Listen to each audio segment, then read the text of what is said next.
నా ఎంబడి ఎవరో ట్రావెల్ చేసినారు. నేను ప్రజారాజ్యం పార్టీలో పోటీ చేసి నప్పుడు ఉన్నటువంటి వాళ్ళు ఉన్నారు. తర్వాత కాంగ్రెస్లో విలీనమైన తర్వాత ఆ పార్టీకి చెందిన వాళ్ళు ఉన్నారు.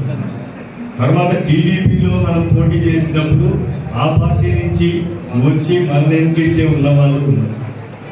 తర్వాత వైఎస్ఆర్ కాంగ్రెస్ పార్టీకి చెందినటువంటి ఆ నాయకులు వాళ్ళు ఉన్నారు. ఆ తర్వాత వైఎస్ఆర్ కాంగ్రెస్ పార్టీ తరఫున ఇన్ఛార్జిగా వ్యవహరించినటువంటి నాయకుడి యొక్క మనుషులు మేమని వాళ్ళుగా ఒకళ్ళు ఉన్నారు. ఆ తర్వాత మనం వైఎస్ఆర్ కాంగ్రెస్ పార్టీ గుండెలు చీలుచే మాకు మొత్తం అయ్యే కనపడతాయని చెప్పి అశోక్ రెడ్డితో పాటు పోయి తెలుగుదేశం పార్టీలో చేరి ఆడ ఉండి జగన్మోహన్ రెడ్డి గారి దిష్టి బొమ్మలు కాల్చి మళ్ళీ ఎన్నికొచ్చిన వాళ్ళు ఉండరు. అలాగే అన్నా రాంబాబు ఈ రాజమాన్లం అని చెప్పి అశోక్